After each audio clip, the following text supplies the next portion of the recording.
the age of algorithmic nutrition already beginning? Now, in this video I want to discuss a pilot project that I somewhat started by asking the question whether this would already be possible as of now.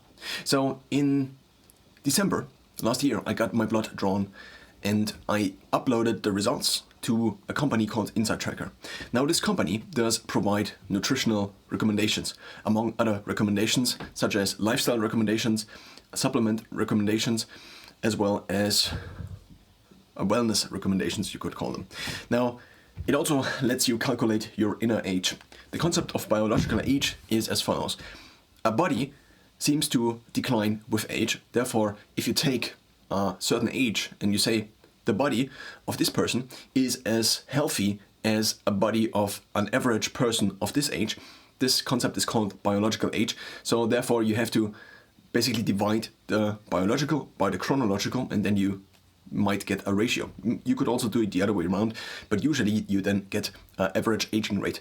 So if I, for example, am 50 years old biologically, but actually I am 100 years old, then I would age, or would have aged on average only for 50% of the time, or basically with every day I would basically only age for 12 hours. You could play this infinitely. You could also say for the next year I only age for half of the year, or every second year is free, and so on and so forth, at least on average. Now, of course, marginally it might be different. So the first derivative of this age might go up, might go down. One doesn't really know. So you might, for example, if I would have been a smoker for many years, then I might have had a higher aging rate. Whereas if I then stop and then start a project to rejuvenate myself, then I might, at least for this period of time, might have slower aging speeds, but they still might amount to average aging speeds, which then, or they still basically count into the average age. Because then you only have one biological age, your body is maybe still 25 as you are then 50. And so this idea was presented to me by a few things I read or listened to, because I usually listen to books mostly. And so then also someone on the internet, Brian Johnson, made this concept a little more popular, one could so say. Now, Brian Johnson has tried to figure out basically the ideal diet, the ideal exercise in order to try to reduce his speed of aging. Now, I have been following Brian Johnson for a little bit, and I also read already Lifespan a couple of years ago. So I already was into this a little bit. That's what I'm trying to say. But that's what everybody tries to say whenever something goes into the mainstream, maybe, that I was one of the early ones. No. In December I got my blood drawn, and this was one of the first bigger steps. Now I already tried a couple of different things. I have been training for a couple of years at this point in time. I began at age 12 to kind of develop my own training plan, but this also is just something to maybe I just mentioned to show off.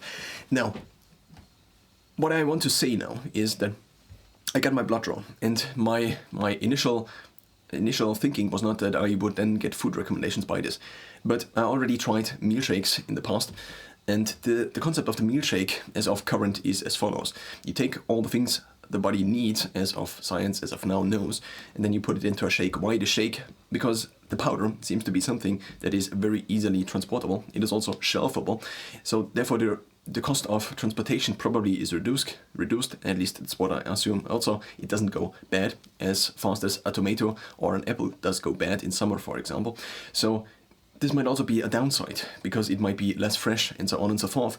But if you need the form factor, and also you need it to be somewhat consumable, then you take something that is food, you basically get rid of the water, you then grind it down, and then you add the water later on. So now this is the pilot project, basically. The pilot project, this is kind of the result of this pilot project. Now, first of all, I think want to show you what Insight Tracker looks like, at least the different recommendations. So now it also tracks a few different things. It also connects possibly to Garmin Health and Apple Health, and maybe also to Fitbit, I think. In my case, it's Garmin.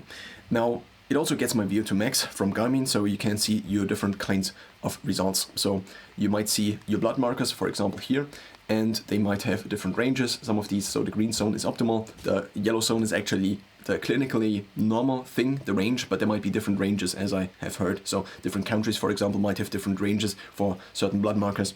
Now, Inside Tracker takes 48 blood markers in total. If you are male, I think it's only 45 you can basically upload. Now, there is also the US-based version of Inside Tracker, where, and also maybe in Canada, where you can also take blood draws with Inside Tracker. In other countries, you can only get your blood drawn somewhere else and then upload it. Now, this costs a little bit. In my case, I don't know exactly what it cost. I might have to look it up, but I think it's in the €100 range, and it was on a discount, I think.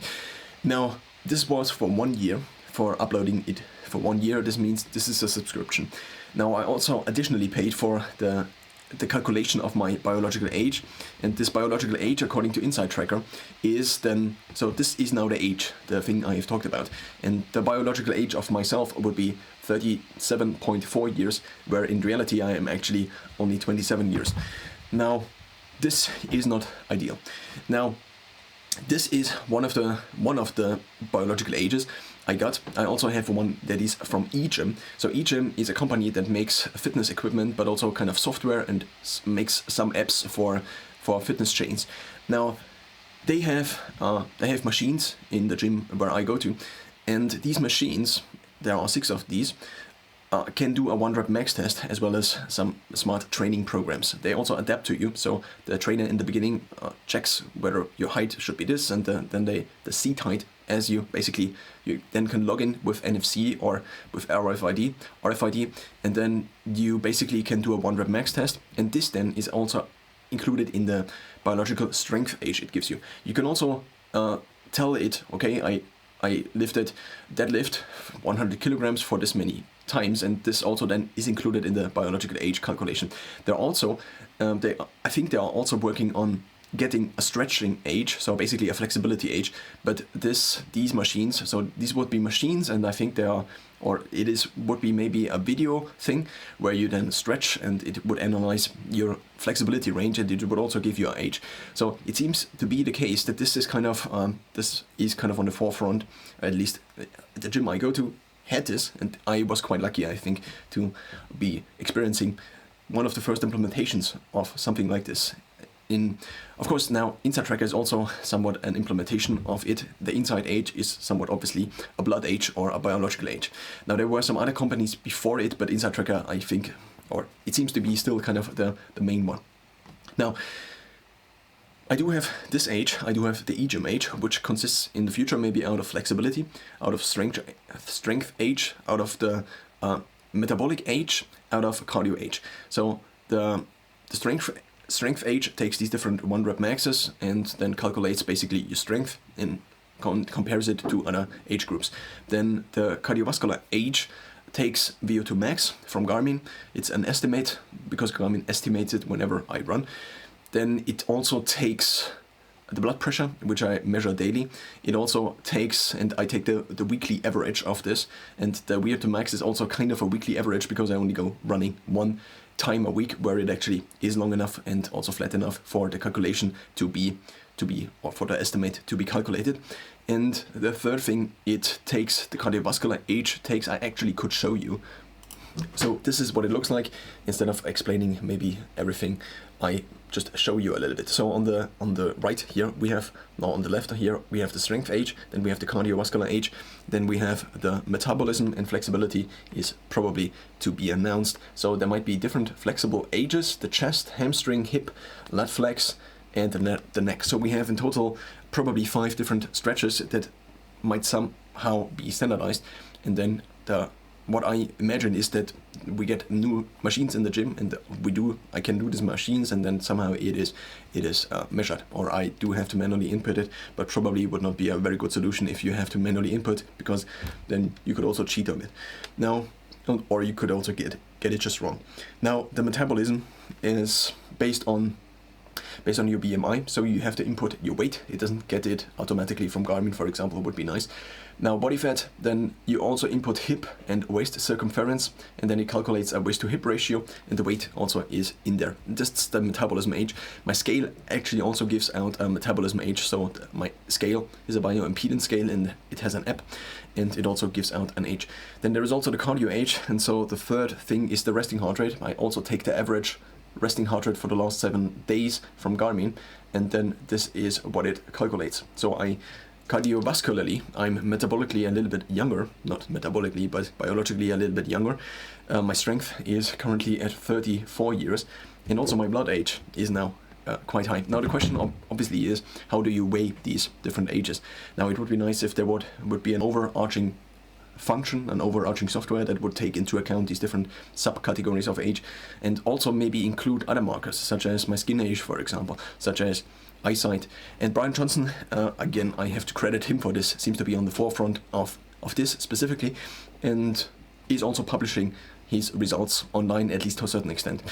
Now, one part of this would be diet and optimizing diet. Now the question is obviously what diet and how much should I eat and how much protein do I need per gram and so on and so forth.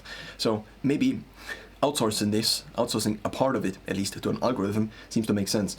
Now, there also might be in the future an algorithm that gives you a training program. You already can ask Microsoft Copilot, so there is a subcategory of Microsoft Copilot, which is now Fitness Trainer, and it's on the website and it's already online, and you can ask it fitness questions.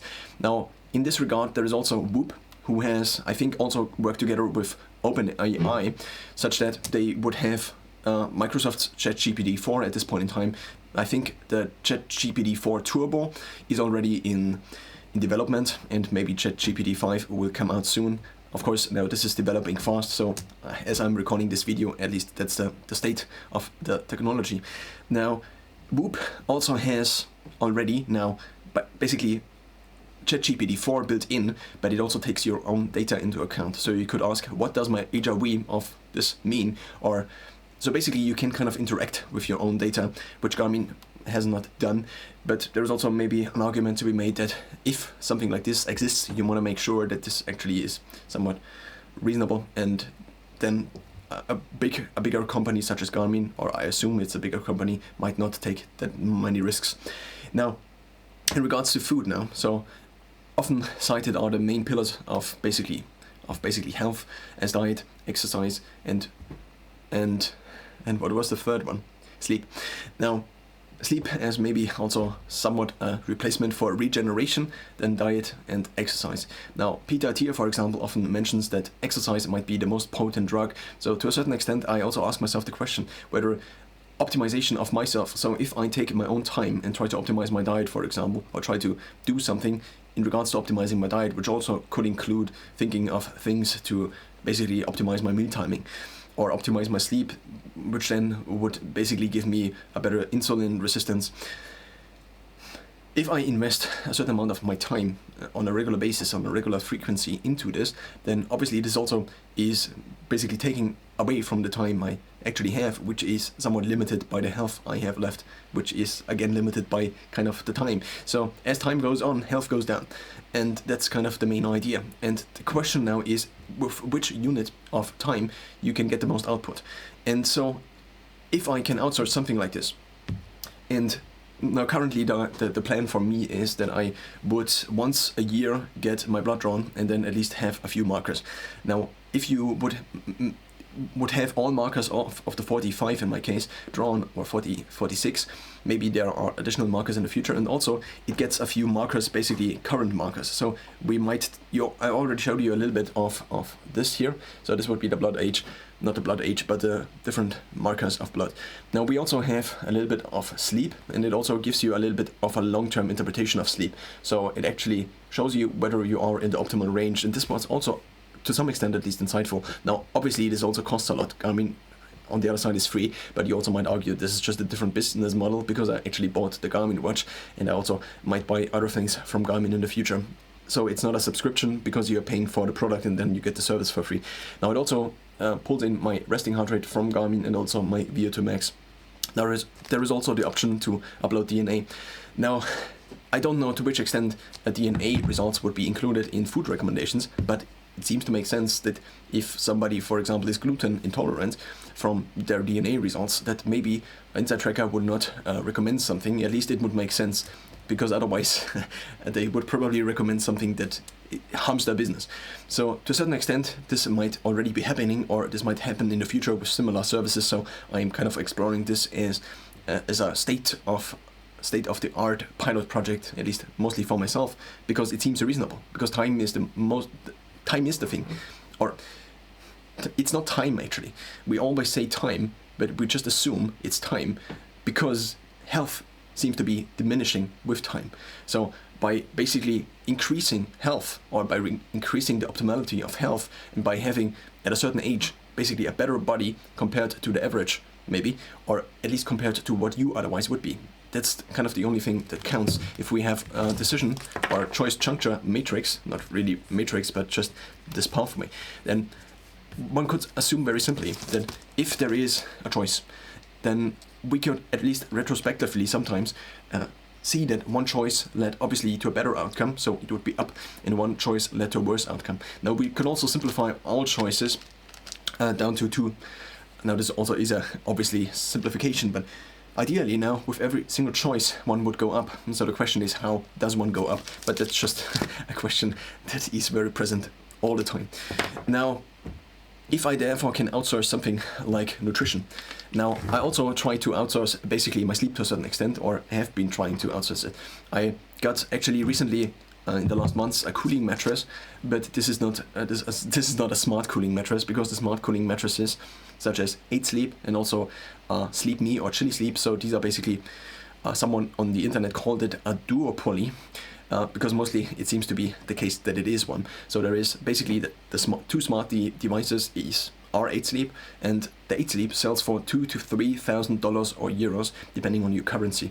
Now it also might be pounds, but in pounds it might be different. It actually might be a little bit less in pounds, but then maybe they have to pay more import taxes to Great Britain. I don't know exactly. I also don't know what it is in Canadian or in Australian dollars or in yen, or I don't know. So what I'm trying to say is that if we give algorithms, basically, that the idea is not that an algorithm takes over part of us and is then worse. The idea is that there is something better than us that takes over a certain function. And this function in this case would be, for example, optimizing my nutrition. Now, of course, I can listen to Peter Attia, to Andrew Huberman, to maybe also Brian Johnson, and maybe also read studies every single day, and maybe also watch Thomas DeLauer's videos, and then maybe change my nutrition. Maybe I also should maybe focus, so maybe I should focus more on consistency and of nutrition, and just try, and maybe I should, so this would be the third pillar, maybe I should just figure out on my own what works, tracking everything, and then trying to see whether there are correlations with my sleep, with my exercise, with how well I am performing in the gym, when I'm on a run, when I'm basically working. So the question is, to which extent can you already outsource something like this? Now, as I again saw recently something about 8 Sleep, I wondered what, for example, would be the average increase in a sleep score. Now, of course, a sleep score might be a vector.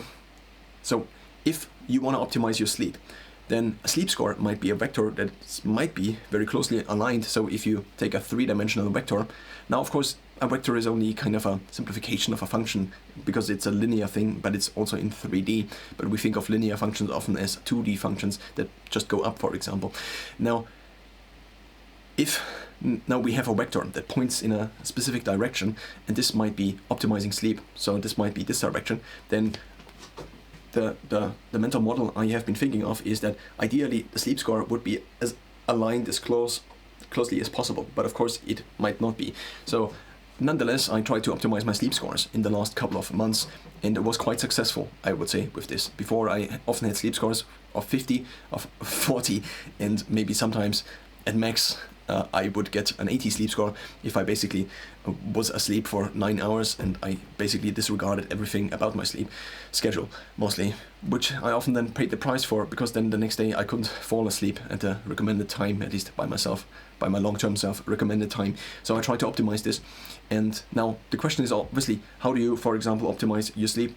And one of this one of these ideas would be that you try to at least give basically the sleep responsibility or the judgment of the sleep to a sleep score, and then try to optimize towards the sleep score, and in this process learn what actually is then better sleep, because sometimes you might, but of course you could also take your subjective measurement and do something like this, or you could also try something that is already kind of an algorithm. So basically 8Sleep, for example, has a mattress which has a sleep tracker embedded, which means that if you sleep on the mattress, the adjustments, the autopilot, it calls it autopilot, can make are then basically targeted towards you. So it optimizes basically the temperature of the mattress and helps you fall into certain phases of sleep better.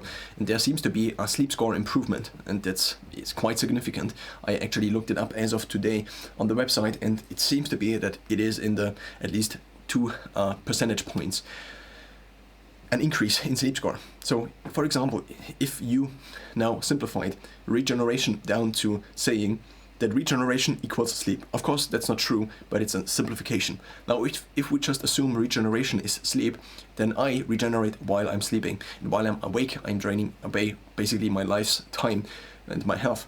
Now, if I regenerate only 1% better, and I take this for a year, for example, then 1% better for a given year, with, again, simplifying or equating sleep to regeneration, might already be a large increase, as of course this also compounds. The 1% then compounds over time, and if you take then 2%, 5%, 10%, this might be the difference between you after 10 years ending up somewhere down here or somewhere up here. And many people have also written books about these psychological biases, and that we don't understand these compound functions very well, or exponential functions. It depends on the type of function, obviously. Now, one other project of this, so maybe I could in the future outsource my sleep, at least to a certain extent, or the temperature, optimize my sleep with temperature, and basically also outsource a certain part of this. And I also kind of outsourced it already to my long-term planning me. So long-term planning me has decided a certain sleep schedule, which I then have implemented in my lights, for example, which then turn off at certain times, mostly basically when I go to bed. And so they also turn off, so they turn off at night and they turn on in the morning. Another idea with this is to but to automate certain parts of your phone usage. For example, when I go up in the morning, there is Bixby routines on my Samsung phone, which is basically allows you to make your phone do things without you interacting with the phone. So the idea is that, or not the idea, this is the idea. The implementation I have is that in the morning I wanna weigh myself, but my scale only has Bluetooth, so it connects via Bluetooth to my phone, but only if the app is open, the weight is actually transferred, the data is transferred. So I open the app with basically this automation. And similarly to this, the light also turns on and off. Similarly to this, because the internal light here has the problem that, or internal light, or light inside, not internal, light inside has the problem that the outside light temperature might be different. So if you have one lamp, it only is able usually to only have one light temperature. So a smart bulb, on the other hand, and I'm using smart things to basically control the temperature of the light. So this is kind of an automation. It's called circadian lighting, and Andrew Huberman actually also talked about a company already that offers circadian lighting, but Samsung, for example, also offers this as a function. So you can say, for example, these lights, the studio lights, or also these lights, I basically have all of them on circadian lighting, and I additionally wrote routines, or rather sub-programs, that turn on mostly the lights at different intensities. So the intensity of the light goes down in the morning, up until 4 in the late afternoon, it is 100% intensity, and then it is reduced by 10 to 20% at different, all of the lights are basically reduced, but some of them might have different intensities. For example, the middle lamp here has less of an intensity because I'm standing here, and so I don't want to be blinded by the light. And now, one of the last things I wanted to discuss here, and this is obviously kind of the reason I made I began at least this video, is that I wanted to also now outsource my nutrition, at least think about how I could potentially outsource my nutrition. Now, I already experimented with, first of all, trying a food shake that was on the market. Then I tried to make kind of my own food shake with different iterations. So one of the iterations was that I made a sauce, and the other glass was protein powder.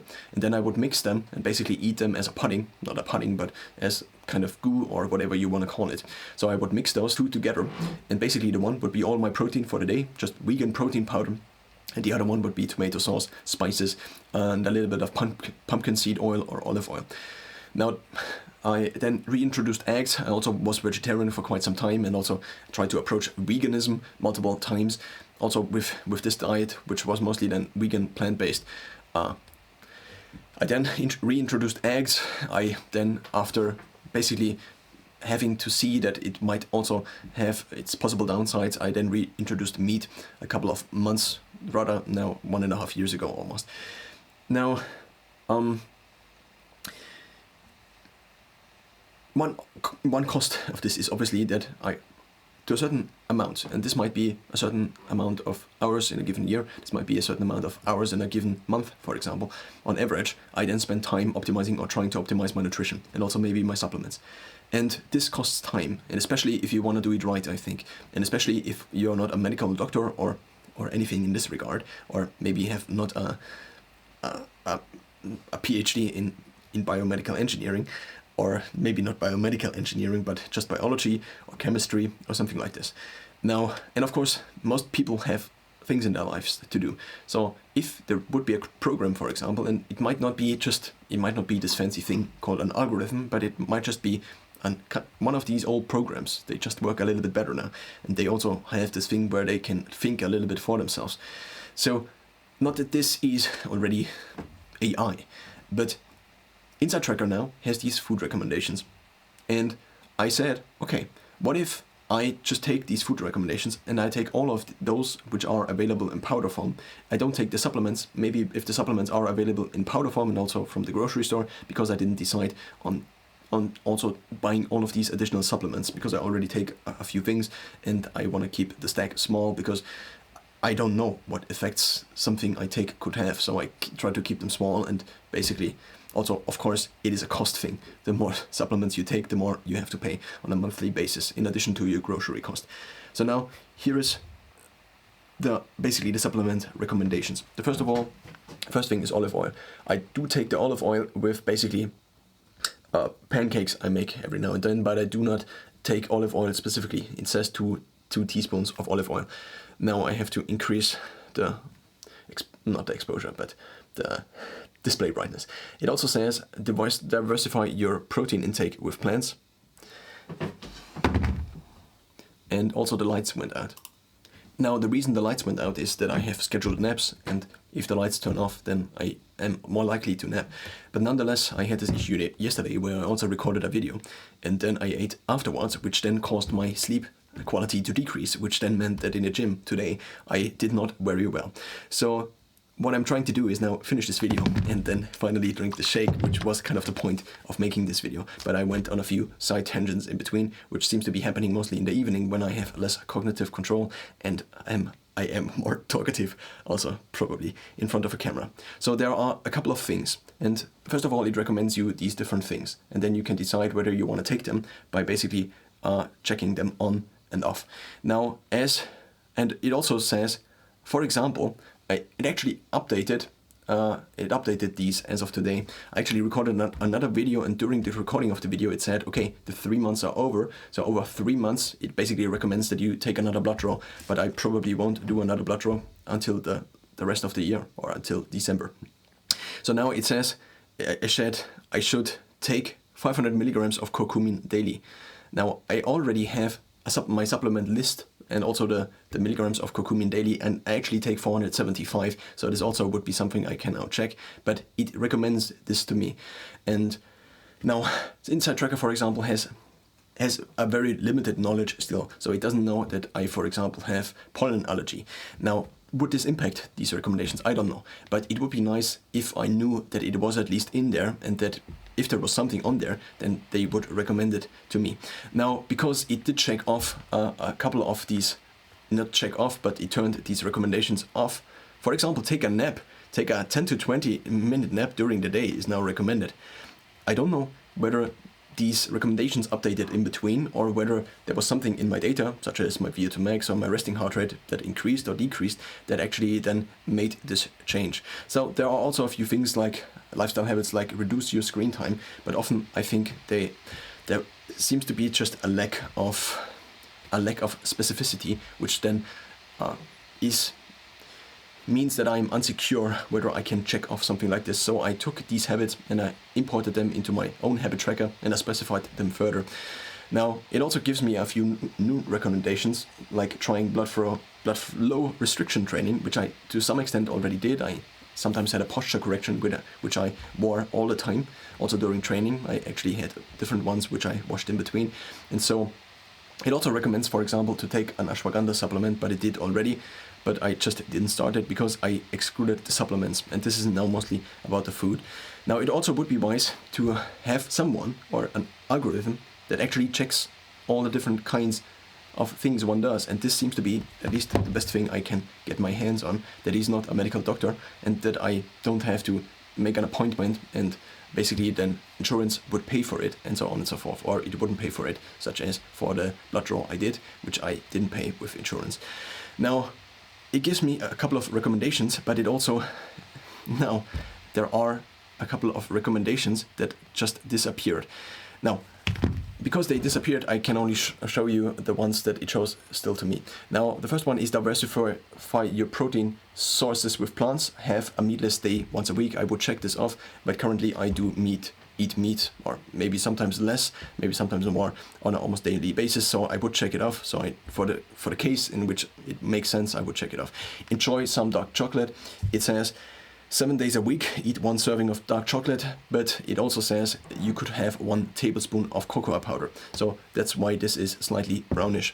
Then eat ground flaxseed daily. It still says 4 tablespoons of flaxseed, which seems to be the standard recommendation. Eat probiotic food today. I already had a little bit of sauerkraut, so this is not in here. But you could get, I assume, kombucha, for example, in powder form, because it's in Huel, the meal replacement I already tried. And then diversify your protein sources with plants. That's the thing we already have. I am just checking whether a few of these other recommendations are there, but now they aren't.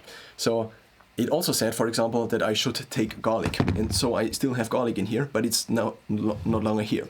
But these recommendations updated, even though I did not have another blood draw, which now means that they are more current, at least as of the current state of art, and I'm still subscribed to Inside Tracker. And now, of course, I could say, okay, I still take the old recommendations, but the whole idea is that I outsource this. If Inside Tracker says this, then what lands in this bottle is what I can get in powder form, and then I put it into this bottle. So I would now take the garlic out.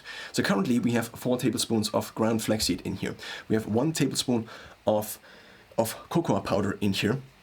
And I already began, as of the last days, began to crave kind of the cocoa powder. I also have, so it previously also said not aim just for, so there was also a habit called aim for veggie variety, which is still here. So aim for veggie variety is still here. Now, how could I get aim for veggie variety in a form like this? And so there is a company that makes a green powder. There is also the company Andrew Huberman recommends for the greens powder, which is Athletic Greens, but it's very expensive. Now, I did not get Athletic Greens, mostly for the reason that it's ridiculously expensive. And so I searched for alternatives. I searched for green powders on Amazon, for example. I found one with this company Bulk, where I also ordered protein powder, the vegan protein powder I ordered for the last years.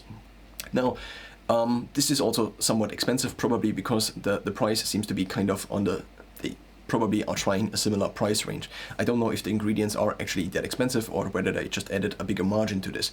Nonetheless, I figured that if I want to simplify kind of taking vegetables. Now, of course, I usually also eat normal vegetables, but if I wanted to kind of make sure that this could be in a form like this, then I also would take this seriously, and I would say, okay, if these are vegetables, how can I get them in powdered form? And also I had this project of maybe getting all of my food in powdered form, at least in theory. Now, I still eat usually dinner normally, but for example, in the morning, I had the 2 dairy servings, which now it doesn't show me any longer. And this is kind of a problem because now once I figured this out, it took me the last 3 months until I realized, okay, maybe I should do something like this. To then, it also said, alternate your dairy servings, and now it's just no longer here. Unfortunate. Nonetheless, I now have in the morning a curd shake. I also had it already before. It just fitted one of these recommendations. And so the curd shake is just 500 grams of curd plus milk. And then I shake it in a shaker. And I do have a shaker of these in the fridge, and I had it usually also in my rucksack. But then the problem is, because this goes bad if there is room temperature, and for a day or two, so I added ice cubes to this. But then the problem is with the ice cubes, then you cannot shake it properly. So this would be usually the first shake, but then on the cardiovascular days, I seem to have a higher demand for carbs. Now, in order to satiate this higher demand for carbs, I was thinking that maybe I take this as the first shake in the morning on the cardiovascular days, or more cardiovascular days, work in terms of the workout, and then have the second shake afterwards, or maybe at dinner. So now I added basically I have the greens powder that is from company Bulk. Now they also sell different powders, such as broccoli, such as they sell, I think, only spirulina. There is also the chlorella. So these are these plants that grow basically in the sea, and they seem to have a few things that are very healthy. And now I did get basically the greens powder, and what is recommended is 3.5 scoops, and I only put 1 into here because also mostly due to just trying this out, and also if I take 3 scoops, then so basically by taking 1 scoop the package lasts a little bit longer, and so I'm trying this out mostly. Now, and also I still eat normal vegetables, but if I wanted to make sure I get all of the different recommendations and I put them into a shake, then I would take probably the 3 scoops or 3.5 scoops, and I would also additionally put them in there. I also tried this, at least in terms of taste, it was seemingly reasonable. Now, and that's what's in here. I also added a little bit of salt, even though it's not an inside tracker, but I usually add salt to the water I drink in order to be not under electrolyted, which seems to be an issue that arose. And it took me basically a couple of months to figure out the different ratios and so on and so forth, and how much I should add. Now you just saw basically the dimming, which happens every time the clock hits the next hour. And this was now by, I think, 10%, and this is now just all of the lights just dimmed by 10%, and this up from 4 in the late afternoon up until 10 when the lights all go out, and then they go up again in the morning. And this seems to increase the compliance of myself with my long-term plan in terms of sleep, which is the sleep schedule. And so now the idea is also to fast at least 2 hours before bed. And so now I wanted to also make this as simple as possible. I have 3 of these bottles as of currently. Now I have a couple of shakers. I have also powder in my rucksack. I have one with protein powder. I have one with fuel currently, because this here is something I have not made into basically a big bulk, because I don't know if, for example, as of today, if I had batched a bulk. So this means I would have made a big bowl with maybe powder for a week or for 2 weeks or for a month, and then Inside Tracker changes this, then I have the problem that, well, as of today, basically the shake would be different, and the garlic is now excluded, which I'm grateful for because it's one less thing I need to include. So now I actually will get the other shaker, because the other shaker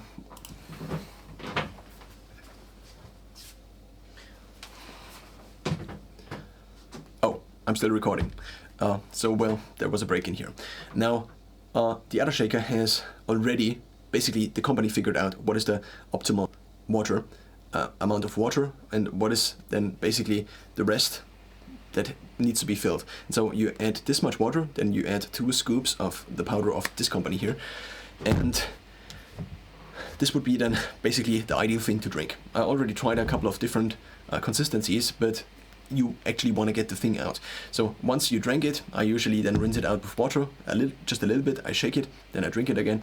Then I do this 2 more times, and then the shaker is usually quite clean, or at least to clean to a certain extent. Now, if you don't keep it refrigerated, it might actually go bad then in 1 or 2 days, or in 1 day. So you might have to clean the whole bottle. Now, for this shake, now I happen to have this shaker also, and for this shaker is kind of always filled as of currently. with a curd shake. So once I drink the curd shake, I just refill it, because the next time I'm hungry, I can just drink this. And I don't even begin maybe to eat food in the morning, because then I just drink this and then I'm kind of done. And then I obviously have to make the next shake, because then eventually I will need the next shake. So now here's the idea. I have at least 3 of these, not at least, but currently 3 of these bottles. Now I get this here into the already filled shaker. Why already filled? Because I don't have to actually fill in the water. So this is again also already prepared. The whole idea is that, especially in the morning when I still have more mental energy, I want to reduce basically the amount of time, but also the negative side effects of food. And the more the more options I make in terms of the food, the less prepared the food is, the more I might make choices that then lead towards a decrease in mental energy, and therefore might decrease the productivity for the next hours, which has often happened. So for example, if I make pancakes, then the carbs draw water. If I then am not properly electrolyted, and also the carbs seem to decrease my sense of urgency and also decrease my alertness to a certain extent, but make it on the other side not so decrease my ability to fall asleep when I'm napping, for example. So this then also means that I have missed the ability to nap, for example, which then leads kind of to a downward spiral. So by basically having 1 or 2 meal shakes in a given day, I basically get rid of the time. So this means I am able to, at a given amount of tasks, I'm able to do the tasks earlier with more mental energy, compared to if I already then have one big break that would be a meal break. Instead, this might turn into a walking break, for example. I go out for a walk for 10 minutes to also increase my step count. Now, the idea is now just to take this and obviously just throw this in. Now, you want to have the water in first. That's something that is recommended usually. Why? Because otherwise the water has to go through all of the powder and to the ground, which might not make the most sense. It's not that it doesn't make the most sense, it is just that it might take a little bit longer to shake. Now this shaker specifically is not that ideal, mostly because it has so many things on the outside where things can stick to, and also if you open this up and it's not fluid inside, or it's not that liquid, you basically draw a kind of thing out here, and this might then also leave stains on here. So this shaker is actually quite well made, and this is also the reason I got multiple shakers of these. But I mentioned this company so often already in my videos, and I just don't want to overdo it because, oh well. So this is now what it looks like, and now you have to shake it. Now with this, this here is a little bit thinner, so for putting in the curd, this is actually not that practical, because this has a bigger opening. But this is also, I would say, more into stealth mode. Now I have bottles like this, and I actually spray painted the bottom black, such that they are completely black, which I think is a fairly,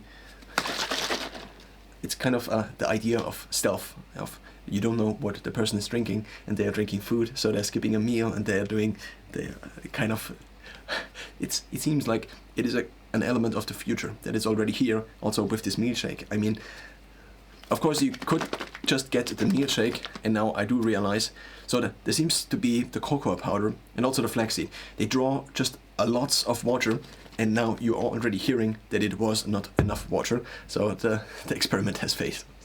I now added another 100 to 200 milliliters, and now you already begin to see the downside of the shake. If you have a shirt on, then if you shake this, you see that there are things flying in the air. Why is this happening? I don't specifically know, but I mean, this just cannot be happening with a shaker like this. And so I usually have the kitchen thing on when I'm using this, and then I have to clean my shirt, or throw my shirt into the washer, and then clean my desk afterwards if I'm making this video in front of here. Now it still has too much things in there. Basically it's still not liquid enough. It's also partially because I did not only add all of the inside tracker things, but also 2 scoops of protein powder. The first one vegan, and the second one just normal whey protein with BCAAs. I do think, and I thought about this multiple times, that for simplicity's sake, it would make sense, I think, to only have in this shake the things inside tracker recommends, basically. So I would take the 2 whey scoops the 2 scoops of whey protein out. But then if it's not a full meal for myself, because it then doesn't have that many calories. So this currently is about 500 calories, and also it's now quite a heavy shake. It's lots of water in here, so it seems to be 500 to 600 milliliters of water, and the flaxseed and the cocoa powder just draw so much, in addition to the 1 scoop of whey protein and the 1 scoop of, so the whey protein is 30 grams and the vegan protein is, I think, also 30 grams. So this here now is the current state of this meal shake. I made actually this logo, which is an infinity symbol, which kind of stands for longevity. Now these are 429 kilocalories and 25 grams of carbs, 10 grams of fat and 65 grams of protein with all of these ingredients, and also the 1 gram of salt. Now I also can show you the M1, which is the curd shake, which now is not recommended any longer by Inside Tracker, but it now probably is just something I drink anyway, because I already also drank it before. And that's 660 calories and also 76 grams of protein, which means with these 2 shakes I already have a little bit more than 100 grams of protein, so this might be maybe a third of my caloric intake for a given day then. And maybe also, just as an additional proof, my sleep score today was 90. Now, I do have to mention that my sleep score on my Garmin watch is usually way lower compared to my Galaxy watch. I don't know if the Galaxy watch or Samsung Health optimizes basically for the perception also, because there seems to be this negative effect, the nocebo effect. And this also has been, I think, happening with the sleep scores. At least I heard a few things about this, that if you have a negative sleep score, you also believe then you are basically impacted. But now my phone actually went out. So what I wanted to show you is that my sleep score over the last couple of months actually increased from, in the beginning, since I began tracking my sleep with the first watch, the Active 2, Galaxy Active 2, that it was usually, the average I think was 46 for the first year. And then it was, I think, 56, something like this. And I always had the watch on. Now sometimes it did not record the sleep, and often I also had the issue that the previous versions, and also this version of this watch basically, before I got the battery replaced after 1.5 years, I think, had the problem that the battery often went out during night sleep. So this obviously led to also not that much sleep recorded. So this is not exactly the sleep data it would have recorded if it would have been charged all the time, but it wasn't. So this might also be a technology issue, similarly to the Garmin, which also often not did go out, but it just often did not record much of sleep. It seems to be a little bit better with the 7S Pro compared to the 6S Pro I had before of the Phoenix line up. And so what I wanted to show is that I kind of had to take responsibility and say, okay, I just have this many days left, and it's a couple of thousand days at this point in time. If I assume I am not basically, so if I assume that there is the average age I can get to, then I can also take my ethnicity into account. I can also take into account maybe different factors, such as you could potentially get a DNA test, for example, and you would get a readout maybe for health span, for lifespan. Are you below average? Are you above average? And then you could also take a security margin. Let's say, okay, there are people that already have died at a younger age, and this is just the average age. So how many healthy years will I get from this life still? And from which age on will I have to